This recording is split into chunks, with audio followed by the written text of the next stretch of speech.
Hi, and welcome to the Judaism from Within podcast. I'm Simi Lerner, the podcast dedicated to bringing out the ideas and philosophy of Rav Hirsch to the 21st century. This week, we're really going to get our teeth into how you derive meaning from ritual, from religious ideas. What is the method, the methodology, or more specifically, what is Rav Hirsch's methodology? But this week is a special episode, as it's appearing on the blog of Rabbi Phillips, Judaism Reclaimed, and author of the book Judaism Reclaimed, which can be found on Amazon, a book where he tackles theological issues and questions that come about in a modern context, a book that's both relevant to educators but also to thinking individuals who feel that maybe the answers or the replies that they got about clashes between modernity and religious ideas weren't adequate. He does a really good job at tackling some of the key issues we have in modern times, as well as bringing to the forefront ideas from thinkers such as Maimonides, but more specifically for this podcast, he deals with Rav Hirsch in a very thorough and genuine way. What we're going to do is show the lenses of Rav Hirsch, of how he looked at Jewish meaning and Jewish symbol. And our takeaway will hopefully be on two fronts. One, it will bring to life what Rav Hirsch means by symbolism and how that idea is often misunderstood today. But more than that, we'll have an interpretive method that he uses, and we will see it played out in a good example. So let us begin. When people are looking to make different aspects of Jewish law and Jewish commandments meaningful, they look for reasons for the mitzvahs. They look for what's known as Tamei HaMitzvahs. Now they'll go either to a more esoteric view, which will describe how the action affects a certain spiritual reality, or, depending on their disposition, they might be attracted to a philosophical view, how a mitzvah points to a certain philosophical principle or truth. Or if these ideas don't speak to them, they go to the Balei HaMusar, the ethical teachers of Judaism, and show how the mitzvahs are a calling to their ethical conduct and how they should change. Now enter Rav Hirsch. Rav Hirsch's approach is to take the mitzvah and put it into a category that transcends all these other categories. It's not so much specifically telling you this or that, it is more of an overall scheme. The reason why I say it transcends these other examples and these other reasons is because it touches what it really means to be human. The language of symbolism is a universal. It's a universal across cultures, across time, and from Rav Hirsch's standpoint, this would be the most appropriate, the most fitting mode of connection, of communication, of changing us as human beings that the Almighty would use. To give an example, to really hit it home maybe, is the example Rav Hirsch brings, and it's so appropriate today, is a handshake. Words are fleeting. The handshake freezes you in time with this individual. You connect, you physically connect. And we truly feel the lack in this day and age of not having that bond, that connection of when you meet a person, there's something lacking, and that will take its cost and its toll on our social relationships. You feel connected to the person. You're giving over the idea of trust, loyalty, equality. All these ideas are embedded in this drama you're for all intents and purposes enacting. You're demonstrating out, you're enacting a moral gesture. It's not simply you tell him I trust you, or you tell him make sure you trust me. You enact it. This enacting touches what it means to be human. We see this across cultures. This is what Rav Hirsch calls a natural symbol. The beauty about this is it makes Hashem's relationship with us by way of commandments not foreign to our human nature. Hashem is tapping into our human nature. Hashem is connecting with us in the way we connect with so many other things. Now, of course, this raises a question. So we've spoken about the power of symbolism, the idea that it's not it reminds you of something. No, it is an attempt to change you.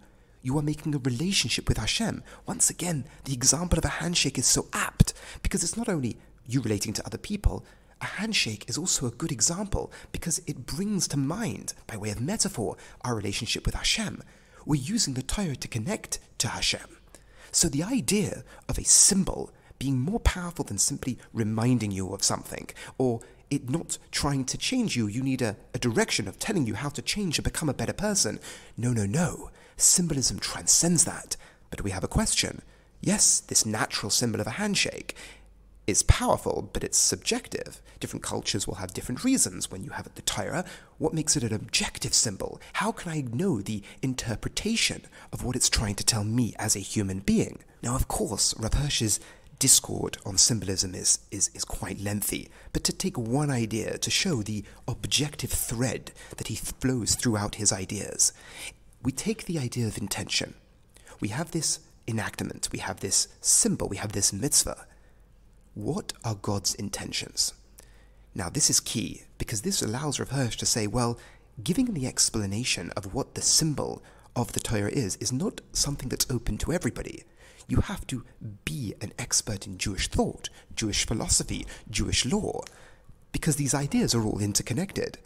Once you can find, or you can ascertain, one of God's intentions, and then you can see it embedded in the symbol, it rooted in the halacha, then you can say that there is an objective presence of this intention in the symbol. To wrap things up with an example and see this thread flow through, and maybe give an example of how it can impact our lives. If we know one of God's intentions, or a motivation of the Torah, is the primary place of action in service of Hashem, over, but not at the cost of our thoughts and speculation. For someone to say, well, how do I know that's one of the intentions of the Torah? Well, the answer to that would be, this is a pretty basic one, because it is a book of commandments about how you should actively live your life. So this, by way of speculating an intention of the Torah, this isn't a stretch.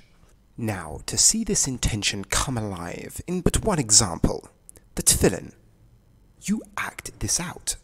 You act this out by putting on the tefillin shel yad first. That's not an example of someone saying, you must think about the importance of action in your life. No, you act it out. You act out the philosophy. You embed it into your very being by acting it out every morning, by putting on your tefillin shel yad first.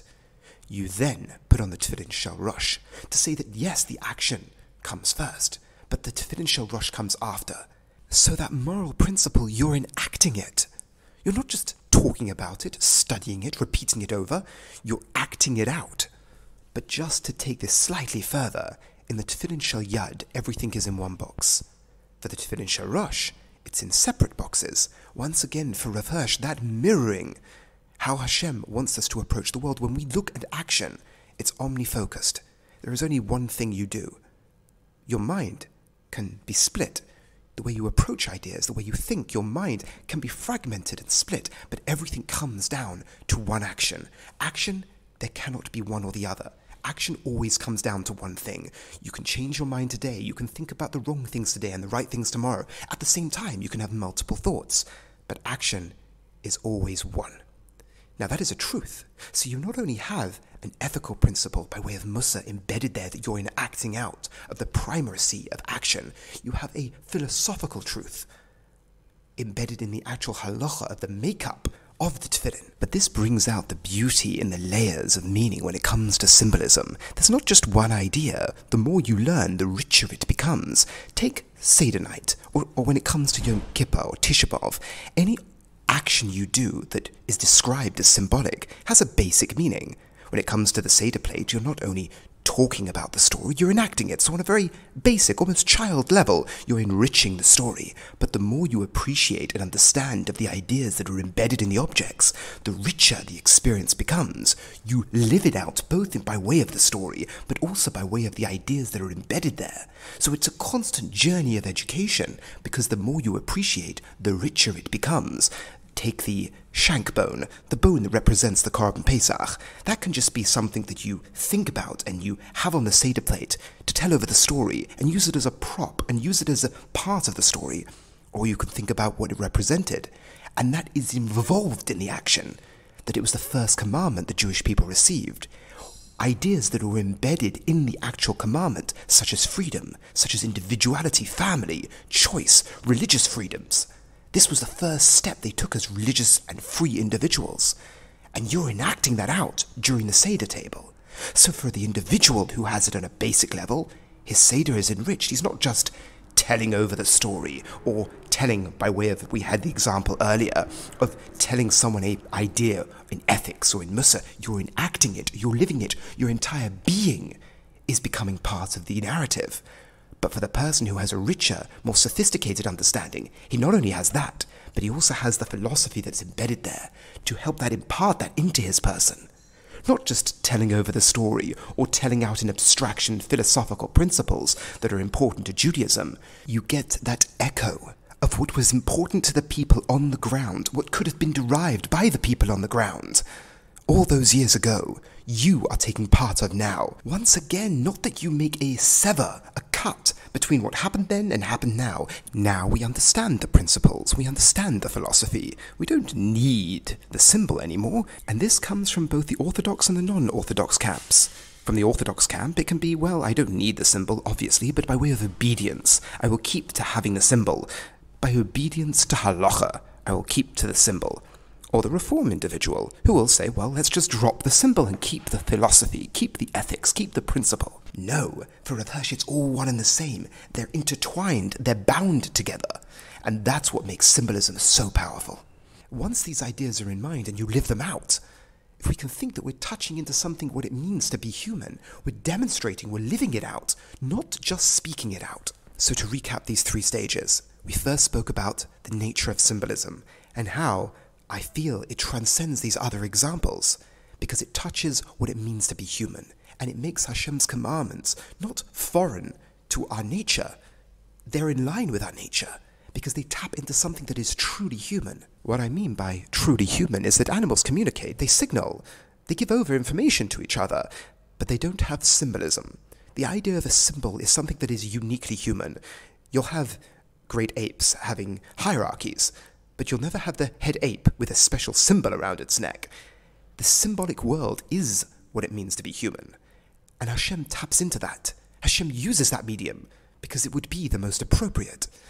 We then moved on to why is it objective, and we gave the example of the formula Rav Hirsch uses, of the intention, and once the intention is isolated, we can then find that intention in the symbol, and know, amongst other things, you won't have the full picture, but amongst other things you can say that that is part of the reason of this symbol. And lastly, we gave the example of the tefillin, and how that not only it gave over ethical principles, directive in Musa, but also philosophical truths, truths about our nature, and to connect into those every morning when we live those ideas out when we put on tefillin. Thank you very much for listening. I hope you enjoyed. Have a wonderful week.